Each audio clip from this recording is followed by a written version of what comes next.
அகர முதல எழுத்தெல்லாம் ஆதிபகவன் முதற்றே உலகே உலகம் யாவையும் தம்புள ஆக்கலும் நிலைவெறுத்தலும் நீக்கலும் நீங்கலா அழகில விளையாட்டு உடையாரவர் தலைவர் அன்னவர்க்கே சரணங்களே. நன்மையும் செல்வமும் நாளும் நல்குமே, திண்மையும் பாவமும் சேர்ந்து தேயுமே, ஜென்மமும் மரணமும் இன்றி தீருமே, இம்மையே ராமா என்ற இரண்டெழுத்தினால். பேரன்பு சான்ற பெரியோர்களே, தாய்மார்களே, ஆன்மீக அன்பர்களே, இதிகாச நேயர்களே, இலக்கிய பிரியர்களே, உங்கள் அனைவருக்கும் முனுகை ராமச்சந்திரனின் முதன்மையான வணக்கம். இன்றைய தினத்திலே ராமாயணத்திலிருந்து ஒரு கதையை பார்க்க போகிறோம். நேற்றைய தினம் எந்த இடத்திலே விட்டோமோ அந்த இடத்திலிருந்து பார்க்க போகிறோம். நேற்றைய தினத்திலே எந்த இடத்திலே விட்டோம்? சீதையை தேடிச் சென்ற அனுமன் கடைசியிலே அசோகவனத்திலே சீதையை பார்த்தான். அசோகவனத்திலே சீதையை பார்த்து ராமனை பற்றிய செய்திகளை எல்லாம் சொன்னான். சீதையை பற்றிய செய்திகளை எல்லாம் அறிந்தான். அடுத்து கணையாழியை, ராமன் கொடுத்த கணையாழியை கொடுத்தான் சீதையிடத்திலே. பிறகு சீதை கொடுத்த சூடாமணியை பெற்றான்.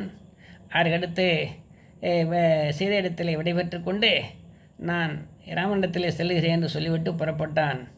அப்படி புறப்பட்டு போகிற போது நாம் இங்கே வந்து போனதற்கு அடையாளமாக ஏதேனும் சில செயல்களை செய்துவிட்டு போக வேண்டும் என்று நினைத்து அங்கே இலங்கையை ஒரு தும்சம் செய்ய வேண்டும் என்று நினைத்து அங்கே சில வழிமுறைகளை கையாண்டான். ஆகவே அங்கே இருக்கக்கூடிய அசோகவனம் என்று சொல்லக்கூடிய அந்த அசோகவனத்தில் இருக்கக்கூடிய அந்த மரங்களையெல்லாம் அடித்து நொறுக்கினான் என்கின்ற அளவிலோடு நேற்றைய தினத்திலே பார்த்தோம். இன்றைய தினத்திலே விட்ட இடத்திலிருந்து நாம் பார்க்க போகிறோம். அப்படி செய்த இடத்திலே சூடாமணியை பெற்ற அந்த அனுமன் ராமனிடத்திலே செல்வதற்கு முன்னாலே இலங்கையிலே இருக்கக்கூடிய அந்த அசோகவனத்தை அழிக்க வேண்டும் என்பதற்காக அசோகவனத்திலே இருந்த அந்த மரங்களை எல்லாம் அப்படியே வேரோடு பிடுங்கினான், அப்படியே தூக்கினான், அடித்தான், ஒடித்தான், நாசாகோசம் செய்தான். இப்படி செய்த காரணத்தினாலே அங்கே இருக்கக்கூடிய அரக்கர்கள் எல்லாம் வந்தார்கள். அப்படி வந்தால் அந்த அரக்கர்களை எல்லாம் கொல்லலாம் என்று நினைத்தான். வந்தவர்கள் வீழெல்லாம் அடைந்தார். வெந்தரில் அரக்கரும் விலங்கோடு வளர்த்தால் முந்துமையின் அன்னவந்தன் முடித்தலை உசித்தேன் சிந்தை ஒரு வெந்துள் தவிர்த்தேன் என்று செல்வேன். அப்படி வந்தவர்களையெல்லாம் அடித்து கொண்டு விட்டு அடுத்து நான் போவேன்னு சொன்னான். இப்படியாக இருந்தபோது சீதை சேர்ந்து அங்கே அசோகவனத்திலே இருந்த அத்தனை மரங்களையும் அங்கே வெட்டி வைத்து விட்டான், பிடுங்கி எறிந்து விட்டான். சீதை சிறையிருந்த மரம் மட்டும் அழியாதென்றது. இலங்கை முழுவதும் நிலை கட்டு அழிந்தது. இலங்கையில் உள்ள மாட மாளிகை கூட ஓரங்களையெல்லாம் பிடுங்கி அடித்து நொறுக்கினான். பிடுங்கி எதிர்த்த மரங்கள் விண்ணுலகில் போய் விழுந்தன. விண்மீன்களெல்லாம் விழுந்தன. விண்ணில் செல்லும் விமானங்கள் போல் தோற்றமளித்தன மரங்கள் எல்லாம். ஆகாய கங்கையில் போய் விழுந்த மரங்கள் அணைக்கட்டுகள் போல அங்கே ஆயின. மரங்களிலே இருந்த பறவைகள் கூண்டோடு கைலாசம் போயின. உப்பு கடல் மலர்கள் மிதக்கும் கடல் ஆகியது. ரதம், கயம், துரகம், பலாதி என்று சொல்லக்கூடிய அத்தனை மண்டபங்களும் தரைமட்டமாயின. அசோகவனத்தை அழித்த அனுமன் திருமாலைப் போலவும் சிவனைப் போலவும் ஆற்றல் பெற்றவனாக விளங்கினான். எல்லாத்தையும் போட்டு அடித்து ஒழித்து நடிக்கிட்டான். ஒரு பாட்டு சொல்லுவாங்க, நந்தவனத்தில் ஓராண்டி அவன் 4 மாதமாய் குயவானை வேண்டி கொண்டு வந்தான் ஒரு தோண்டி அதை கூத்தாடி போட்டு உடைத்தாண்டி. அதே போல் இந்த அனுமன் அப்படியே கூத்தாடி அங்கே இருக்கக்கூடிய மரங்களை எல்லாம் பிடுங்கி எரிந்து பல்வேறு விதமான சாகசங்கள் எல்லாம் செய்தார். அடுத்து தாழிரும் பொழிகள் எல்லாம் துடைத்தொரு தமையன் நின்றான். 7 நாடும் மலர்ந்தவன் எனமானான். ஆழியின் நடுவன் நின்று அறுவரைக்கு அரசும் ஒத்தான். ஊழியின் இறுதி காலத்து உருத்திரமூர்த்தி ஒத்தான். தாழிரும் பொழிகள் எல்லாம் துடைத்தொரு தமையன் நின்றான். அங்கே இருக்கக்கூடிய எல்லா சோலைகளையும் எல்லாத்தையும் அழித்து தரைமட்டமாகிட்டான். 7 நாடும் வளர்ந்தவன் எல்லுமானான். 14 உலகங்களையும் வளர்ந்தவனாக விளங்குகிறானே வாமனமூர்த்தி. அந்த வாமனமூர்த்தி போல அங்கே இருந்து காட்சியளித்தான். ஆழியின் நடுவன் நின்று அறுவரைக்கு அரசும் ஒத்தான். ஆழியின் நடுவன் நின்று அறுவரைக்கு அரசும் ஒத்தான். அதாவது மந்திரமலையை மத்தாக்கி வாசுகியை கடையராக்கி அங்கே பார்க்கடலை கடந்தபோது அந்த மந்திரமலை எப்படி இருந்ததோ அதே போல இருந்தான். ஊழியின் இறுதி காலத்து உருத்திரமூர்த்தி ஒத்தான். ஊழியுடைய முடிவு காலம் வருகிற போது உருத்திரமூர்த்தியாக விளங்கக்கூடிய சிவபெருமான் எப்படி இருப்பாரோ அதே போல் இருந்தான். ஏன்னா இவரே சிவன் தானே, சிவனு வாயு அம்சமாக வந்தவர் தானே ஆஞ்சநேயர். அடுத்து பேருரு கொண்டு நின்ற அனுமனை உறக்கம் நீங்கிய அரக்கிமார்களெல்லாம் பார்த்தார்கள். ஏற்கனவே அவர் சொன்ன மந்திரத்தினால் உறங்கினாங்க. திருப்பி அந்த மந்திரத்தினுடைய வலிமை போன ஒருபாடு அடுத்து தூங்கி எழுந்தாங்க. எழுந்த உடனே பெண்ணே இவன் யார் என்று செய்தியை பார்த்து கேட்டார்கள். பெண்ணே யார் இவன், இங்கே வந்து நிற்கிறான், இப்படி சோலைகளை எல்லாம் அழித்து நுடிக்கிருக்கிறான், இவன் யார் என்று செய்தியை பார்த்து கேட்டபோது சீதையை சொன்னாள், அரக்கர்களின் மாயம் பற்றி எனக்கு என்ன தெரியும். ஒரு அரக்கன் மானாக வந்தான். ராமன் மானை தேடி போக நான் சாமியார் உருவில் வந்த ராவணனால் கடத்தப்பட்டேன். அதுபோல எந்த அரக்கன் இந்த உருவில் வந்திருக்கிறானோ தெரியவில்லை என்று செய்தி சொன்னால் உடனே அரக்கிமார்களெல்லாம் வாயிலும் வயிற்றிலும் அடித்து கொண்டு நிலை குலைந்து ஓடினார்கள். என்ற நல் அரக்கிமார்கள் வேறழுத்திரியல் போகி குன்றமும் உலகுமானும் கடலுளும் குலையப் போனார். ராவணின் ஆணையால் பிரம்மாவால் படைக்கப்பட்ட பொன்னால் ஆன செயற்கையான மகாமேரு போன்ற மலையை செய்குன்று என்று சொல்வார்கள். அந்த செய்குன்றை அனுமன் தூக்கி இலங்கையில் மேலே இருந்தான். வெள்ளையங்கிரியை கொண்டு வெந்துயில் அரக்கன் வேரோடு அள்ளினன் என்ன கேட்டான். அத்தொழிற்கு இது தோன்ற புள்ளிமாம் ஏறி என்னும் பொன்மலை எடுப்பான் போல வள்வு தடக்கை சொன்னால் மண்ணின்றும் வாங்கி அண்ணாகான். அந்த வெள்ளையங்கிரி மலையை தூக்கி அடித்தான் இலங்கை மேலே. விட்டனன் இலங்கை தன்மேகேல் விண்வரே விரித்த மாடம் பட்டன பொடிகளான கெட்டனர் அரக்கரெல்லாம். இந்த மாளிகை கோட கோபுரங்கள் அத்தனையும் அப்படியே அங்கே அழிஞ்சு கீழே தரைமட்டமானது. அசோகவனத்தை காவல் காக்கும் காலதேவர்களெல்லாம் ஓடி சென்றார்கள். ராவணத்தில் சென்றார்கள். குரங்கு ஒன்று அசோகவனத்தை அழித்தது, வேள்வி மண்டபத்தையும் பிடுங்கி வைத்தது. பேரூரு கொண்ட குரங்கை காண வாருங்கள் என்றார்கள். பேரூரு கொண்ட குரங்கை காண நீங்கள் வாருங்கள் என்றார்கள். காவலர் நீரிரு துயிலராயினர், அச்சநெருப்பு விடு நெஞ்சராயினர். காவலர் நீரிடு துயிலராயினர். அப்படியே எல்லாருக்கும் சிறுநீர் வந்து சென்றார். கம்பரே சொல்கிறார், அந்த காவலர்களுக்கெல்லாம் ஆஞ்சநேயன் செய்த செயலினாலே சிறுநீர் வந்து விட்டது. நீரிடு துயிலரானார், அச்ச நெருப்பிடு நெஞ்சரானார். ஆத்திரத்தை அடக்கினாலும் அடக்கலாம், மூத்திரத்தை அடக்க முடியாதுன்னு சொல்லுவாங்க. அந்த மூத்திரமானது எல்லோருக்கும் வந்து விட்டது. எல்லோரும் இங்கே நீரிடு துயிலரானார்கள். அந்த அளவிற்கு ஆஞ்சநேயர் மிகப்பெரிய சாகசங்களை செய்தார். கிரிவடு கோத்தெந்தோள் குரங்கடை இழுத்து வீச எரிவடு தூளின் மீது நிட்டது கடிகா என்றார். ஆக ஒரு குரங்கானது அங்கே ஒரு அட்டகாசம் செய்த காரணத்தினால் அந்த மிகப்பெரிய சோலைகளெல்லாம் அங்கே தரைமட்டமாகிவிட்டதுன்னாங்க. வில்லடு வேரம் தன்னை வேரோடு வாங்கி வீச சில்லிடம் புடிய தெய்வ இலங்கையும் சென்றதென்றார். இலங்கையில் இருக்கக்கூடிய மாளிகைகள் கூட கோபுரங்கள் அத்தனையும் அங்கே தரைமட்டமாகிவிட்டது என்று சொன்னார்கள். மூவரின் ஒருவன் என்று ஓலிகரம் முடிவில்லாத யவோ குரங்கிக்கான காணுது என்ன என்றார். இந்த மூவரனே பிரம்மா விஷ்ணு சிவன் என்று சொல்வார்களே, அந்த 3 பேரிலே யாராவது ஒருவர் தான் குரங்கு வடிவிலே வந்திருக்க வேண்டும் என்று நான் நினைக்கிறேன். ஆகவே அந்த குரங்கை நீங்கள் காண வாருங்கள் என்று சொல்லி அந்த அசோகவனத்தை காவல் காக்கக்கூடிய காலதேவரெல்லாம் சொன்னாங்களாம். மண்டலம் கிழிந்த வாயில் மறிகடல் மோழை உண்ட எண்டிதை சுமந்தமாகவும் தேவரும் மறியல் போக தொண்டையாய் அரைக்குமார்கள் சொல்வீர் உடைந்து சோர அண்டமும் பிளந்து வென்றது அவன் அனுமன் ஆர்த்தான். அப்படியே அவன் ஆர்த்த அவாசையினால் என்ன ஆச்சு, அப்படியே அவன் போட்ட கூச்சலால் என்ன ஆச்சு, அனுமன் போட்ட கூச்சலால் அப்படியே தேவர்களெல்லாம் அங்கே மருளுறாங்களாம். அடுத்து அரக்கர்களெல்லாம் அங்கே பயப்படுறாங்களாம். எண்டிதை சுமந்தமாகவும் அஷ்டதிக்குகளை சுமந்து கொண்டு கூடிய அஷ்டதிக்கு யானைகளெல்லாம் அப்படியே நடுங்கி ஒடுங்குதான். இப்படிப்பட்ட சூழ்நிலை மிகப்பெரிய ஆர்ப்பாட்டத்தை செய்தான். யார்? அந்த அனுமன். அப்படி செய்கிற போது எப்படி செய்தான்? சுக்ரீவன் வாலிகட்ட போர் போகும்போது என்ன சொன்னான்? இடித்து உரப்பி வந்து போர் எதிர்த்து ஏல் அடற்பன் என்று அடித்து அலங்கள் கொட்டி வாய் மடித்து அடுத்து அலங்குதோள் புடைத்தன் என்ற உழைத்த ஊசல் புக்கதென்ப மிக்கிடம் துடிப்பாங்கு உறங்கு வாலி தென் செவி தொலைக்கணேன்னா. வாலியினுடைய செவியில் போய் எப்படி சுக்கிரனுடைய வார்த்தைகள் விழுந்ததோ அதே போல் அனுமனுடைய அட்டகாசம், அனுமனுடைய ஆரவாரம் அந்த அரக்கனுடைய காதிலே போய் விழுந்தது. அனுமனின் ஆர்ப்பாட்ட ஒலி ராவணின் காதலிலே விழுந்தது.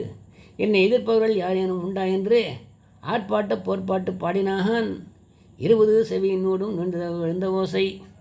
ஆக 20 செவிகள் 10 தலை, அதனால் 20 காது. அந்த 20 காதலையும் போய் விழுந்துதான் என்னை எதிர்ப்பவர்கள் யாராவது உண்டா என்ற ஓசை. உடனே அவன் பார்த்தான். அனுமனை பிடித்து வருமாறு ஆற்றல் மக்களை ராவணன் ஏவினான். உடனே என்ன பண்ணான்? போய் அந்த ஆஞ்சநேயனை அந்த குரங்கை பிடிச்சி வாங்கடான்னா. எல்லையில் நாட்டில் மக்கள் எண்ணிறந்தானே ஏவி கொல்லலில் குரங்கை நெய்தின் பற்றி எதிர்கொண்டது நின்றான். அந்த குரங்கை போய் கொண்டுடாதீங்க, அதை கொஞ்சம் பக்குவமாக பிடிச்சு அடக்கி ஒடுக்கி எங்கிட்ட இட்டுருவாங்கண்ணா. அறக்கவர்கள் அன்பன் மீது பொருடச் சென்றார்கள்.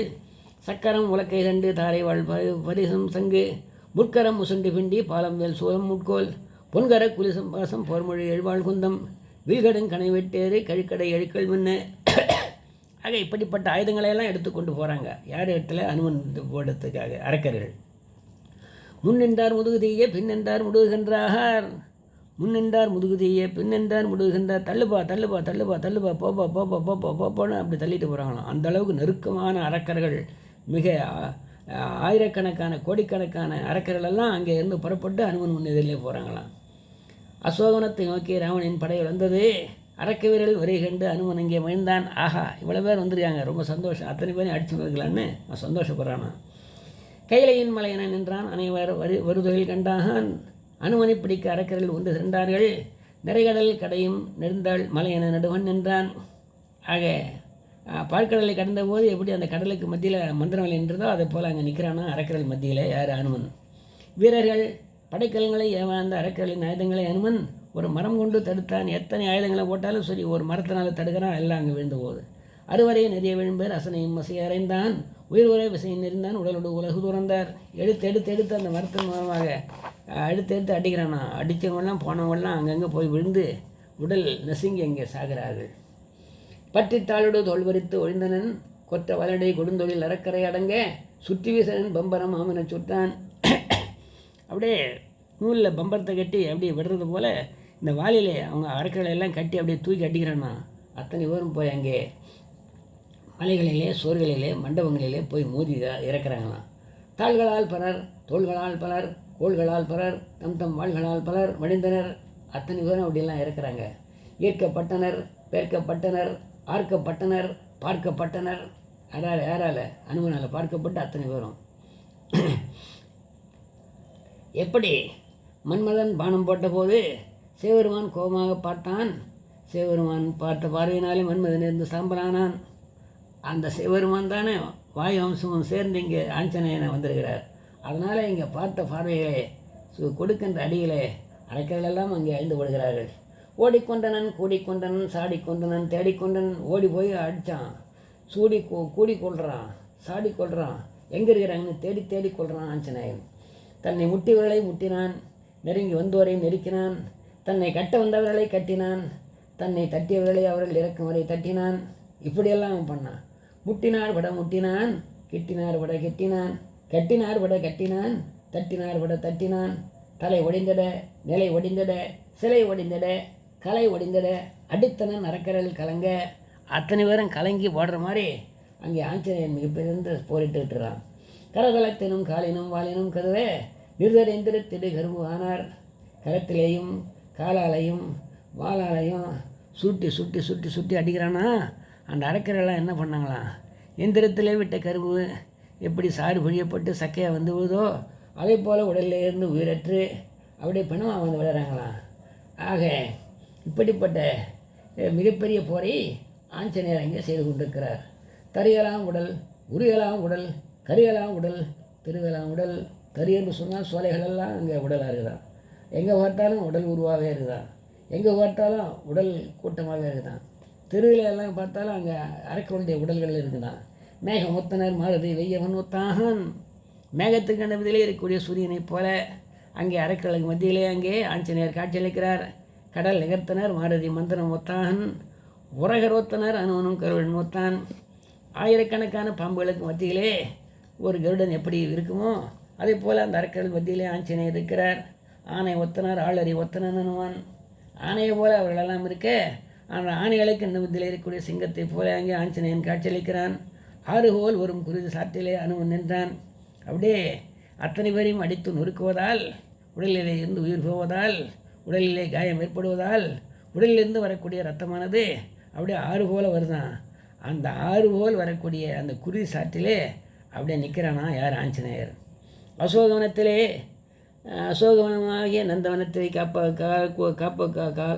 அசோகவனமாகிய நந்தவனத்தை காவல் காக்கும் காலதேவர்கள் ராவணத்திலே ஓடி சென்றார்கள். பொய்ச்சாட்சி குறியவளின் குலங்கள் அழிவது போல கிங்கரர்கள் அனைவரும் ஒரு குரங்கினாலே இறந்து விட்டார்கள் என்று கூறினார்கள். அதாவது எல்லா அரக்கர்களும் அழிந்துட்டாங்கன்னு சொல்கிறாங்களாம். அழிந்தார்கள் என்பதை சொல்லுகிற போது அந்த காலதேவர்கள் என்ன சொல்கிறாங்களாம், பொய்ச்சாட்சி கூறியவர்களுடைய குலங்கள் எப்படி அழியுமோ அதே போல் இந்த அரக்கர்கள் எல்லாம் அங்கே அழிந்து போனார்கள். ஆக பொய்ச்சாட்சி சொன்னாக்கா அவங்களுக்கு நிறைய தண்டனை உண்டு என்றதை கம்பர் ஒரு வார்த்தையின் மூலமாக இங்கே நடுமையில் நுழைக்கிறார். வேதாளம் சேருமே, வெள்ளருக்கும் பூக்குமே, பாதாள மூலி படருமே, மூதேவி சென்றிருந்து வாழ்வளே, சேடன் குடிபகுமே, மன்றோரம் சொன்னார்வனை.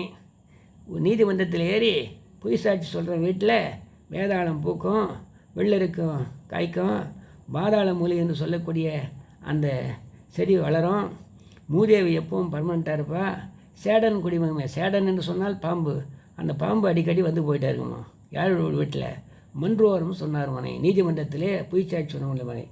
அதே தான் இங்கே கம்பர் இங்கே சொல்கிறார், பொய்ச்சாட்சிக்குரியவருடைய குலங்கள் அழிவது போல கிங்கரர்கள் அழிந்தார்கள்ன்றார். புலந்தறி பொய்க்கறி புகழும் புன்கனார் குலங்களின் அவிந்தனர் குரங்கினாள் என்றார். இன்னும் அந்த குரங்கு அந்த இடத்தை விட்டு போகவில்லை என்றார்கள் ராவணத்திலே. ஒரு குரங்கை கிங்கர்களை அழைத்தது என்று குலதேவர்கள் நீங்கள் சொன்னீர்கள், இந்த செய்தியை நீங்கள் காதால் கேட்டீர்களா அல்லது நேரில் பார்த்தீர்களா என்றான் ராவணன். ஏன் ஒரு குரங்கு போய் இவ்வளோ பேருங்களை அழிச்சிச்சுன்னு சொல்கிறியா, இந்த விஷயத்தை நீங்கள் நேரில் பார்த்தீங்களா இல்லை காதில் கேட்டீங்களான்னார். ஐயா, கண்களால் நேரில் பார்த்தோம் என்று காலதேவர்கள் ராவணத்திலே கூறினார்கள். கண்டனம் ஒருவடை நின்று கண்களால் தெண்டரை கடலென வளைந்த சேனையை மண்டலம் தெரிந்தொரு மரத்தினால் உயர் உண்டத குரங்கினம் ஒழிந்தது இனம் ஒழிவதன்று என்றார். இப்படி அத்தனை பேரையும் சாப்பிட்டுட்டு கூட அது அங்கிருந்து போகாமல் அங்கே நின்றுட்டு இன்னும் வேறு யாரால் அரக்கர்கள் வருவார்களா என்று எதிர்பார்த்து காத்து கொண்டிருக்கிறது என்று சொல்லுகிறார். வாம்பரை தானையோடு வளைத்து அதன் மாறனை மாற்றி தாம்பினின் பற்றி இருந்தேன் மனச்சினம் தனித்து என்றான். உடனே அனுமனை படித்து வரும்படி சம்புமாலி என்று சொல்லக்கூடிய ஒரு அதாவது அரக்கர்குல சேனாதிபதி அனுப்புகிறான். இதனால் இவன் முடிக்கும் என்றாய்ந்து அதனை அவன் கண் விடலாங்க. அதனால் என்ன ஆச்சு, இவனைத்தான் நாம் அனுப்ப வேண்டும் என்று சொல்லி சம்புமாலை என்று சொல்லக்கூடிய மிகப்பெரிய போர்ப்படை தலைவனை அனுப்புகிறான். அந்த சம்புமாலையை பார்த்து கூட இவன் பயப்படல. அச்சமில்லை அச்சம் என்பதில்லையே, இச்சகத்துள்ளோர் எல்லாம் வேர்த்து நின்ற போஜனும் உச்சிமீது வானிடந்து வீழுகின்ற போஜனும் நச்சை வாயிலே குணந்த நண்பர் விட்டு போஜனும் கச்ச நின்ற கொங்கை மாதர் கண்கள் வீசு போதிலும் அச்சம் என்பதில்லையே என்று பாட்டுக்கு ஒரு புலவன் பாரதி பாடினானே. அதை போல எத்தனை பேர் வந்தாலும் அத்தனை பேரையும் பார்த்து அச்சமில்லாமல் இங்கே சண்டை போட்டு கொண்டே இருக்கிறான்.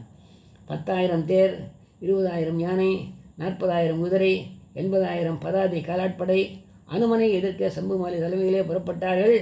அன்னடன் தானே சுற்ற அமரரை ஏச்சம் சுற்ற பொன்னுடன் தெருவில் போனான் பொலிவுடைய சம்புமாலிகி. அப்படி போகிற போது தோரணவாயில் மேல் சூழ்நிலை நின்ற அனுமன் ஆரவாரம் செய்தான். அரக்கர்களை எதிர்பார்த்து அசோகவனத்திலே காத்திருந்தான். நந்தவனத்துள் நின்ற நாயகன் தூதந்தானும் குன்றமும் பிளக்க வேலை துளக்குரு கொட்டினான் தோள். வருக என்று தோளை கொட்டி வர சொன்னான். ஏற்கனவே அனுமனால் கொல்லப்பட்ட அரக்கர்களின் உடல்களாகிய மலையின் மீது ஏறி சம்புமாலி அங்கே படையுடன் வந்தான். அனுமன் இரும்பு தடி கொண்டு தாக்கினான். விருண்டனர் முருண்டனர் உருண்டனர் சுருண்டனர் தட்டுமுட்டாடின தலையோடு தலைகள். என்ன அருமையாக சொல்றார் ஒரு கம்பர். நிறைமணி தேர்களை நெறித்தான், தோளோடும் நிறுதரை வாழோடும் துவைத்தான், நகையடும் படைகரும் தலைவரும் நடந்தான்.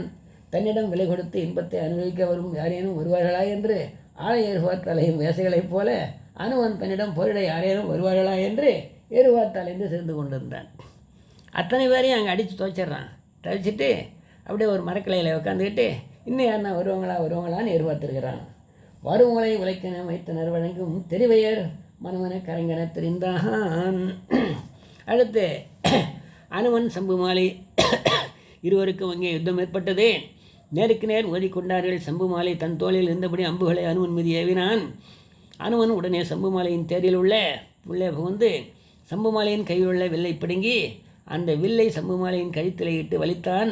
சம்புமாலை வலி தாங்காது மூச்சு திணறி உயிரிழந்தான். சம்புமாலை அம்புகளை அனுமன் மீது 1, 10, 100, 100,000 என்று உரைப்பித்தான். அனுமன் ஒரு மரத்தை கேடயமாக பயன்படுத்தி சம்புமாலை விட்ட அம்புகளை எல்லாம் அங்கே அகழ்வித்தான். ஐயன் அங்கும் இங்கும் காலால் அழியும் மழை என்ன எய்த பழையெல்லாம் எழுவால் அகழ்வித்தான். கலித்தான் சிலையை கையால் வாங்கி கழுத்தண்டையிட்டு வலித்தான். அவனும் முன்னடை விழுந்து வடிவுற்றான். அந்த வில்லை எடுத்து வில் நாணினாலே அவன் கழுத்தை இறுக்கி அங்கே கொன்றான். யார்? ஆஞ்சநேயர். அந்த சம்புமாலை அனுமனால் சம்புமாலை அவனுடன் வந்த அரக்கர்களும் அழிந்தார்கள். நந்தவனத்தை காவல் காக்கும் கால தேவர்களெல்லாம் ராவணத்திலே ஓடிப்போய் தகவல் சொன்னார்கள்.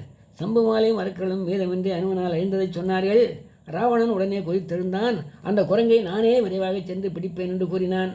அதை உணர்ந்த சேனைத் தலைவர் இவர் ராவணத்திலே பின்வருமாறு சொல்லினார்கள். என்ன சொன்னாங்க?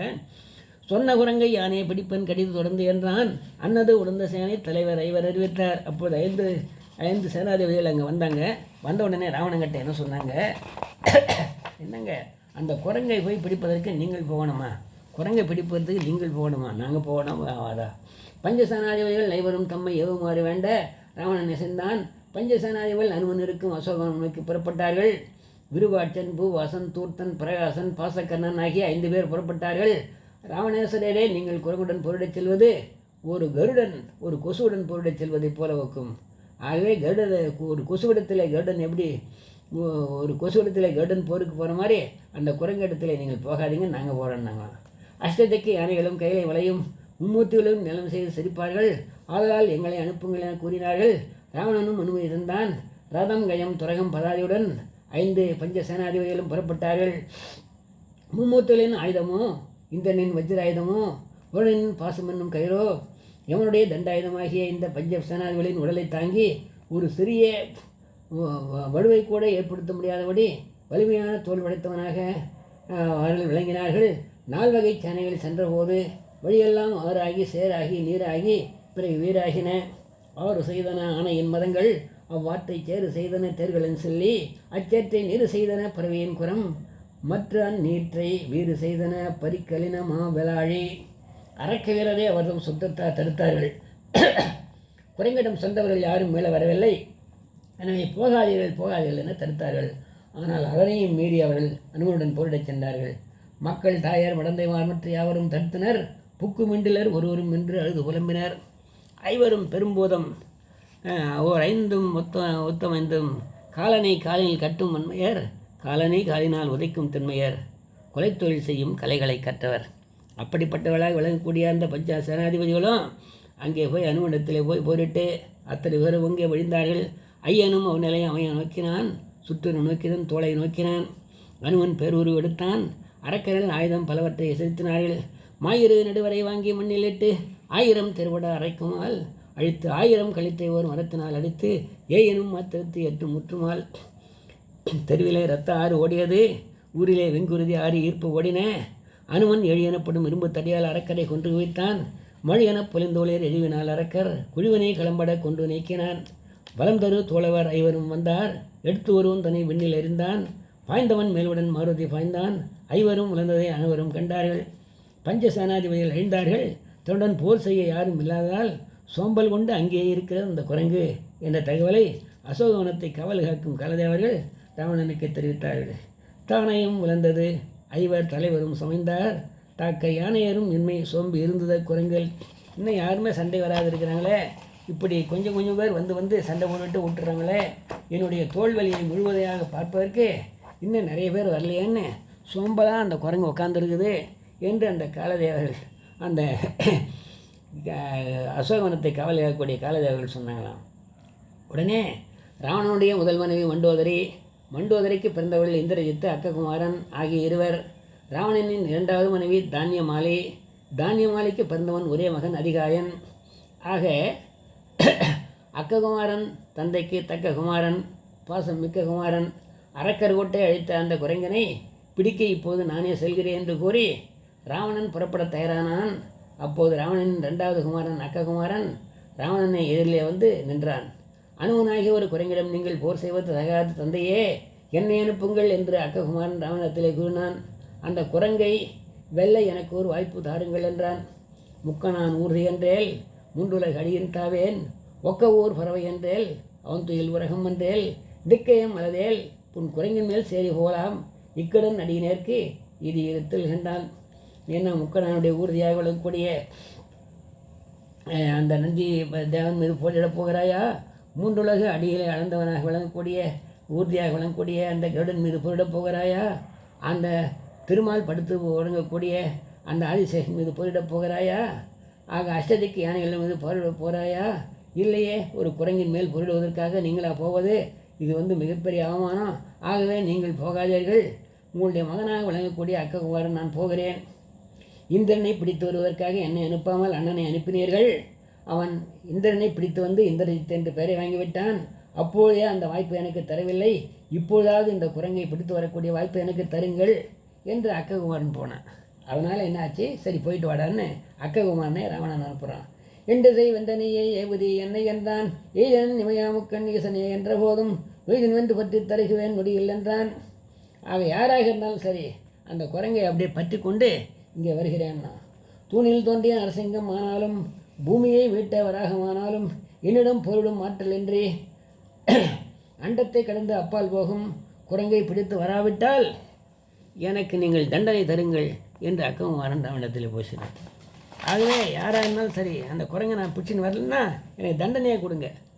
துண்டத்தன் நகத்து தோன்றும் கோளறி சுடவன் கோட்டு மண்கொத்த நிமிர்ந்தவன்றி ஆயினும் மலைகள் ஆற்றா அண்டத்தை கடந்து போகி அப்புறம் தகலை நின்பால் தண்டத்தை இறுதி என்றே நின்மையின் தண்டி போகலாம். ஆகவே நரசிங்கமூர்த்தியாக இருந்தாலும் சரி, வராக அவதாரம் எடுத்தவனாக இருந்தாலும் சரி, அல்லது எப்பேற்பட்டவனாக இருந்தாலும் சரி, அப்படிப்பட்டவன் எவனாக இருந்தாலும் இந்த குரங்கு வடிவிலே வந்திருந்தாலும் அவனை வென்று உன்னிடத்திலே கட்டி கொணர்கிறேன் என்று சொன்னான். ராவணனுடைய அனுமதியை பெற்று போருக்கு படையுடன் புறப்பட்டான். படையின் எண்ணிக்கை அளவு கடந்தது. பொறுகடல் மகரம் எண்ணின் எண்ணலாம் பொலிந்த பொங்கி திருவனை மீன்கள் எண்ணில் எண்ணலாம் செம்புன் தெண்டீர் உரு மணலை எண்ணில் எண்ணலாம் உறவுத்தானே வருவரை மரபினில் எண்ணலாம் வாசி. ஐயா, இவனுடைய அந்த அக்ககுமாரனோடு போன்ற போர்ப்படை, யானைப்படை, குதிரைப்படை, காலாட்படை மற்றும் படைகள்லாம் இருந்தது. அந்த படைகளினுடைய எண்ணிக்கையை சொல்லுகிற போது கம்பர் சொல்லுகிறாரு, கடற்கரையில் ஏறக்கூடிய மணலை எத்தனை மணல் ஒன்று எண்ணாலும் எண்ணில்லாமல் தவிர இந்த அக்ககுமாரனோடு போட அந்த போர்ப்படை தளபதியோடு சென்ற அந்த அரக்கர்களுடைய எண்ணிக்கையை நாம் எண்ணவே முடியாது என்றார். அந்த அளவுக்கு மிகப்பெரிய சேனையோடு அவன் போனான். கடலில் ஏறக்கூடிய சுறாமன்களை எண்ணி விடலாமே தவிர இங்கே இருக்கக்கூடிய அந்த படையின் எண்ணிக்கை எண்ண முடியாது என்று அங்கே கம்பர் குறிப்பிடுகிறார். அக்ககுமாரனுடன் சென்ற படைவீரர்கள் எடுத்து சென்ற படைக்கருவிகளின் பட்டியல் இதுவாகும். தோமரம் உலக்கை சூலம் சுடர்வழு குலிசும் தோட்டி ஏமரு வரிவில் வேல்கோல் ஈட்டிவாள் எழுவிட்டேறு மாமரம் விசுவாசம் எழுமலை வைரத்தண்டு காமரு கணையும் குந்தம் கப்பனம் காலநேமி என்று சொல்லக்கூடிய இத்தனையே எடுத்துக்கிட்டு அவங்க போகிறாங்க. அக்ககுமாரன் வருவதை அனுமன் இருந்தான். இவன் ராவணனா இந்திரஜித்தா என்று ஐயம் கொண்டான். யார் பாயவன் இவ்வளோ வேகமாக வர்றான், இவ்வளவு சோரமாக வர்றான், இவ்வளவு விறுவிறுப்பாக சுறுசுறுப்பாக வர்றான், இவன் யாவனாக இருக்கும், ராவணனாக இருக்குமா? ராவணனாக இருந்தால் 10 தலை இருக்குமே, இல்லையே. இந்திரஜித்தாக இருந்தால் அவன் வேறு ஒருவனாக தெரிவானே, இந்திரஜித்தாக கூட தெரியவில்லையே. இவன் யாராக இருப்பான் என்று சொல்லி அங்கே ஆஞ்சநேயர் அந்த அக்ககுமாரனை யாருன்னு பார்க்குறார். நிவாத கவச காலகர்களை கொல்லுவதற்காக இந்திரனுடைய ஆணையினாலே அர்ஜுனன் வான ஊர்தியில் போகிறான். அப்படி போகிற போது அந்த நிவாத கவச காலகர்கள்லாம் சொல்கிறாங்களாம். என்ன சொல்கிறாங்க? அந்த யவரதம ராஜாவாக இருந்தால் நம்ம இடத்துல வரமாட்டானே, இவன் கந்த கடவுளாக இருப்பானா? கந்த கடவுள்னா அவனுக்கு 6 முகம் இருக்குமே, இவனுக்கு 1 முகம் தானே இருக்கிறது. ஆகவே இவன் யாராக இருக்கும் என்று அங்கே பார்க்குறாங்களாம். நிவாத கவச காலையர்கள் இது அர்ஜுன் போட்டுட்டு போடுறான். அந்த அர்ஜுன் போரிட போகிற போது அந்த நிவாச காலையர்கள்லாம் அர்ஜுனை பார்த்து சொல்கிறாங்களாம், அண்டகன் புறக்கு நம்மை வல்ல நல்லன் அபயமுன் தந்தையின் திறந்தனக்கு முக்கும் உன்னதன்மை தான் கந்தனன் எல்லார் 2 கண்கள் கைகள் இல்லை மேல் எந்த வீரன் என்று நம்மை ஏற்கும் இந்த வீரனே அந்தகனாக இல்லை, இந்திரனாக இல்லை, கந்தனாகவும் இல்லை. அப்பொழுது இவன் யாராக இருப்பான் என்று அப்படியே மூக்கிலே வெள்ளை வைத்து பார்த்து கொண்டாங்களாம். அதை போல் இவ்வளவு வேகமாக, இவ்வளவு சுறுசுறுப்பாக, இவ்வளவு வீரமாக வந்து கொண்டிருக்கிறானே, யாராக இருக்கும் என்று சொல்லி ஆஞ்சநேயர் அவனை பார்த்து கொண்டிருக்கிறார். அப்படி பார்த்து கொண்டிருக்கிற போது அவனை பார்த்த அக்ககுமாரன் இந்த குரங்கின் அரக்கர் கூட்டத்தை கொன்றது, இந்த குரங்கு தானே அரக்கர் கூட்டத்தை கொன்றது போலும் என்று கூறி அலட்சியமாக சிரித்தான். எந்தவன் ஒந்தவன் தோல் இந்திர சாபம் என்ன இந்ததோர் நத்தினும்பர் எந்த ஓர் நீதியானே வந்தொழில் அரக்கம் நோக்கி வாழை ஏறி இளங்கனக்கான் கொண்டதை கிரங்கு போலாம் அரக்கரம் கொடுத்த என்றான். ஆகவே இந்த கல் தானே, இந்த குரங்கு தானே இப்போ இந்த அரக்கர் கூட்டத்தை எல்லாம் குவிந்தது. ஆகவே இப்போ நான் என்ன செய்ய போகிறேன் தெரியுமா? இந்த உலகத்திலேயே இந்த குரங்குகளே இல்லாமல் பண்ண போகிறேன்றதான். நான் உருவு கொண்டு எல்லாமே வேண்டும் உள்வருந்தருக்கு அச்சாணியார் உடைத்தனார் திருவள்ளுவர். சிறிய ஒளி பெரிய மலையை தகர்த்து விடுது. கல்லுளை சித்தன் சென்ற வழி காடுவேடெல்லாம் தனி ஒளின்னுவாங்க. யானை காதிலே பூந்து எறும்பு உண்ணுவாங்க. பாம்பு என்றால் படையும் அடங்கும். அதைப்போல் அகத்தியன், நகிஷன், வாமனன், மாகொலி இதையெல்லாம் பார்க்கிற போது செயற்கரிய செய்வர் பெரிய சிறிய செயற்கரிய செய்கலாதன்னுவாங்க. ஆகவே இவன் இந்த ஆஞ்சநேயரை பார்த்துவிட்டு இந்த குரங்கை பார்த்துவிட்டு இந்த குரங்கை இப்போதே நான் வெல்லுகிறேன் என்று சொல்லி அந்த குரங்கு கூட்டமே இல்லாதவர்கள் பண்ணுகிறேன் என்று சொல்லி அவன் வஞ்சனம் எடுத்தான். அப்பொழுது அந்த அந்த அக்ககுமாரனுடைய போர்ப்படை தளபதியாக இருந்தவன் என்ன செய்தான், அப்பா குரங்கு என்று சொல்லி ஏளனமாக பேசாதப்பா, வாலி ஒரு குரங்கு தான், அந்த வாலி உன்னுடைய அப்பாவாக விளங்கக்கூடிய ராவணனையே வாலில் கட்டின்னு போகலையா? ஆகவே அந்த குரங்காக இருந்தால் கூட சில குரங்குகளுக்கு அதிகமான வலிமை உண்டு. ஆகவே அப்படிப்பட்ட வாலியை போன்ற அதிகமான வலு கொண்ட குரங்காக இது இருக்கலாம். ஆகவே யாரையும் எளிதாக எண்ணிவிடாதே என்று சொல்லி அந்த போர்ப்படை தளபதி சொன்ன உடனே, ஐயோ என்னுடைய அப்பாவையே வாலியில் கட்டி கூட்டு சொன்ன அந்த வாலியதும் ஒரு குரங்கு தான், இப்போது இங்கே குரங்கு வடிகளை வந்திருப்பதும் இந்த குரங்கு தான்.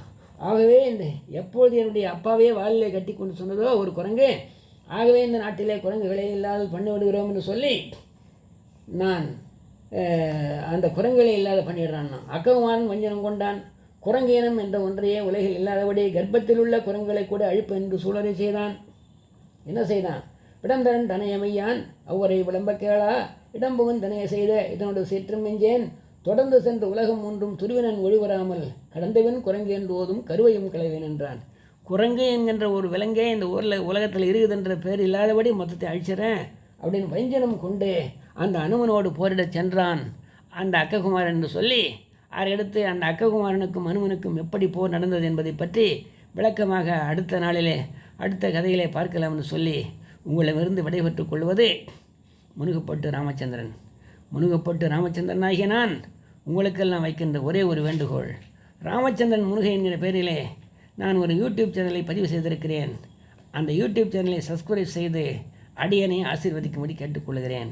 வாழ்க வளமுடன் நலமுடன். நன்றி, வணக்கம்.